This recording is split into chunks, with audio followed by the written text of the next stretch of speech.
I have always loved old and ancient technology.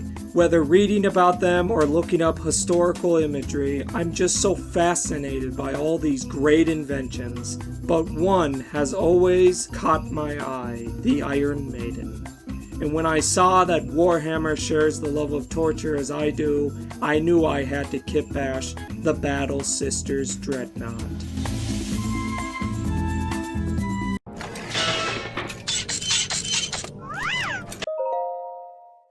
If you didn't know, I made a Titan in my last video, and if you're brave enough, go check it out. But I said in that video I would kitbash the tank next, but I didn't.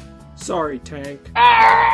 Let's start with the hardest part of the kitbash, the coffin, or what I will be calling the Ironmaiden. I usually procrastinate the hardest part, but I remembered I'm a man.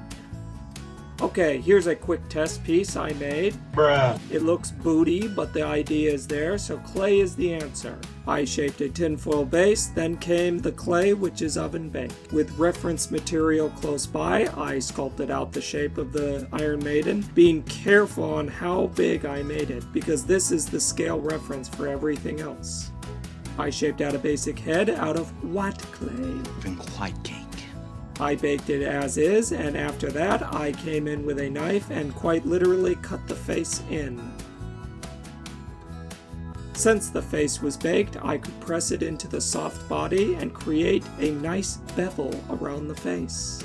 Next is the most nerve-wracking part. I cut the individual plate detail into the clay. One mistake and I would have to do it all over again.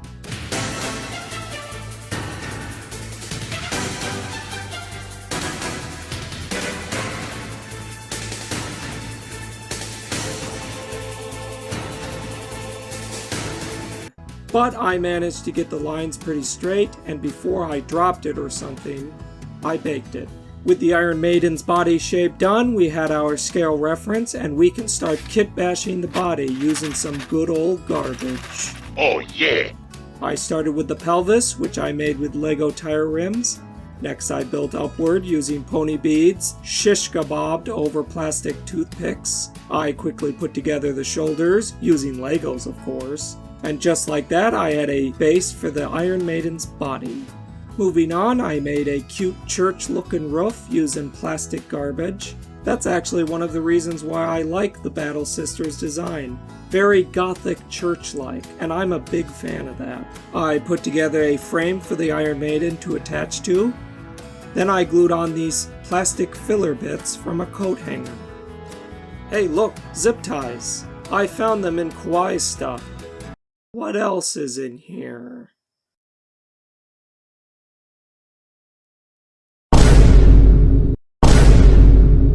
Kowai, why do you have this stuff?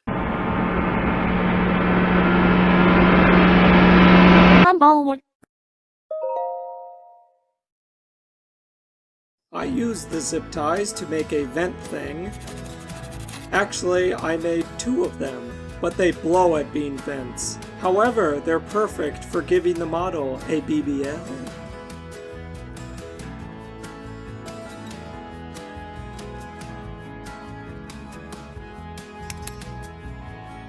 Next I created the chimney things, which were Lego tubes with holes drilled into them.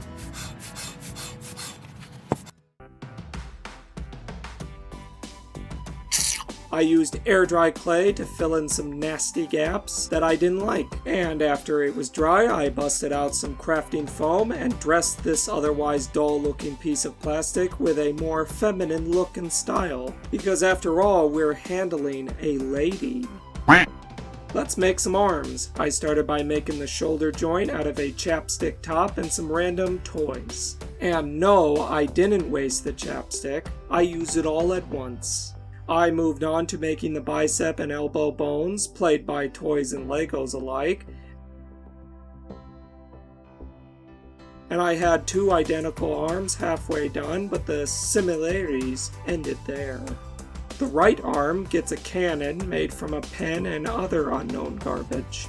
But why a cannon and not the spike ball things like in the reference picture? Well, for two reasons. The first being, this is stupid looking. The second being, my Ironmaiden will have a very interesting trump card. But more on that later. I added a working hatch on top of said cannon, then I wanted to add a bolt gun, and this brand new Lego was perfect. I said brand new because it literally was fresh out of the box. The Mikus found this intact Lego set during our last dumpster dive. Actually, we found a lot of good stuff, didn't we, Mikus? Huh? I glued the bolt guns on, then I took some wire and glued it all over the arm for more detail. Dreadnoughts are basically put together messes, so some wire action felt appropriate. Using wooden toothpicks and crafting foam, I made a simple cartridge belt for the bolt gun.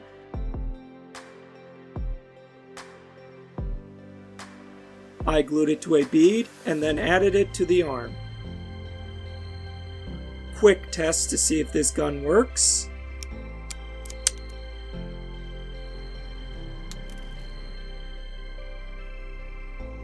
Yeah, it works.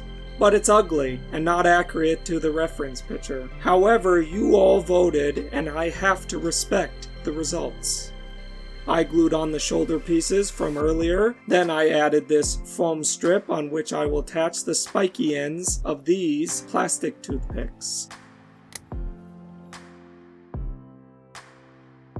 As for the other arm, the only thing different is the hand, and it's quite possibly the greatest hand I've ever made in my life. I used a Lego for the base, then wire for the bones, and finally some tiny beads to complete the fingers. After some rivets, the arms were done. Let's make some leg action. I bisected a Lego tire rim to make the hip bone. I dressed it up with some bead action, then I added the knee joint. But this leg has a double knee action, so I added another 2 beads to the front of the leg. Next I added some plastic toothpicks to create the overall shape of the leg. I added a leg circle shape where the foot will be. After adding a few more beads, it was foot action time. Looking at the reference picture, the foot was actually 2 toes, and they were cut from this Warhammer sprue.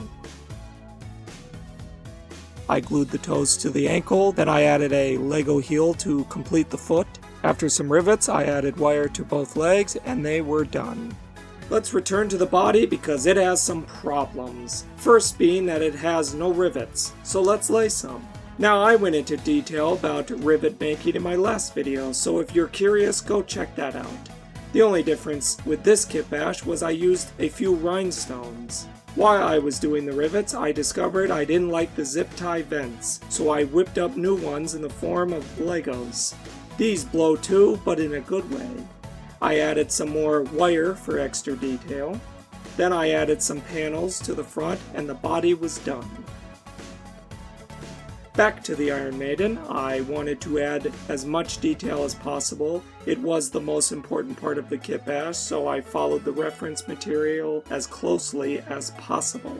I even made scaled rivets out of paper. They were the smallest rivets I could make. I literally used a needle to lay them. After that, I added a foam strip, then some wire. A lot of wire, actually. I could finally glue the Ironmaiden to the body, and after gluing the wires into place, I added some strapping to it so it wouldn't look like the Ironmaiden was floating. Once all that was done and dusted, I added the last little bits of detail I could, because like I said before, I really wanted to get the Ironmaiden right. After I assembled it, I added one last bit of detail, which was this sun charm. It looked close enough to the skull in the reference picture. That's not too bad, I say. Next is painting, but I'm actually kinda excited about it. Black is the base coat, which was this expensive spray paint, but it's still cheaper than the official Warhammer Black. The actual painting started with a silver dry brush over the model, mostly applying it to the Ironmaiden and the bolt guns. If you've seen my past videos, you know I'm busting out copper, because I love it. Next is gold! I'm never doing that again. I carefully painted all the gold parts. It was easier to paint everything that was gold at once, which meant I did the arms and legs at the same time as the body. I busted out white and painted all the white bits. I don't like white, it's a hard color to use, and cheap whites are crap. So I had to use a more expensive white paint that I got on sale for 40 cents at Hobby Lobby. Okay, I don't like how the gold is looking, so I repainted it with this bronze color. Now it looks so much better. They're the same picture.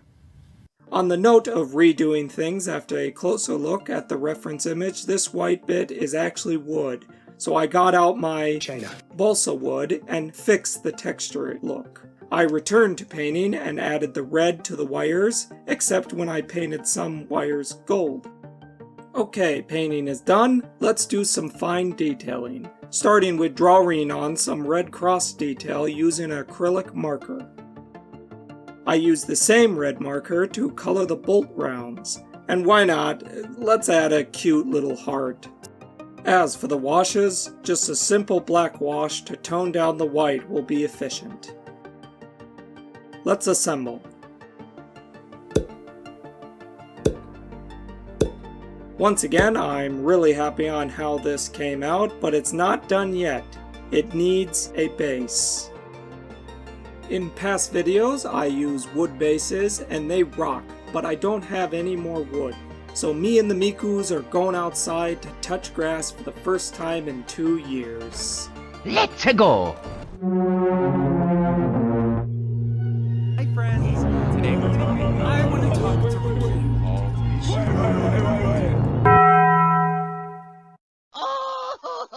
Change of plans. Let's not go outside. Instead, let's use this $60,000 Bitcoin as a base. After I sanded the Bitcoin, I mixed up some fake dirt and applied a thick layer on the coin. Once dry, I gave it a grass wig and called it done. Roll those beauty shots. Hold up. Wait a minute. Something ain't right. Yes, I almost forgot the ribbon things again. Next, I added the blue flames. Blue because I was thinking... Okay, time to answer the question, why did I make a cannon? Well, I only have to say 2 words. Mini nuke. Yes, this little Dreadnought can shoot you with a mini nuke. The last thing I added was this crushed demon skull, because just like Luca and her big brother, my Warhammer Crusader army crushes demons. Roll those beauty shots.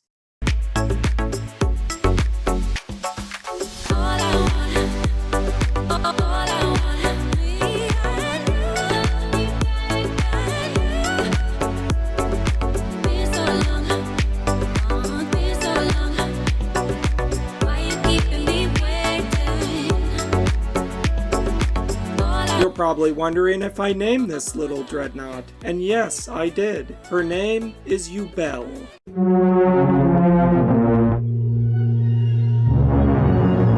She is the big sister of Eubella. I imagine these 2 sisters fought countless crusades before getting so injured that they had to be put into these dreadnoughts, so they could keep fighting with their fellow comrades. Or something like that. I hope you enjoyed this kitbash and the video because I sure liked making Warhammer stuff. The next Warhammer kitbash will probably be the tank.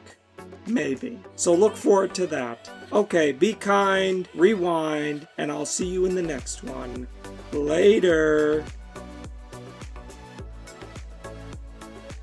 Oh, I forgot. Please like and... Not interested. What's up, homie? I'm Tony. If you want to start a business on a budget, make sure you go to the Source Factory.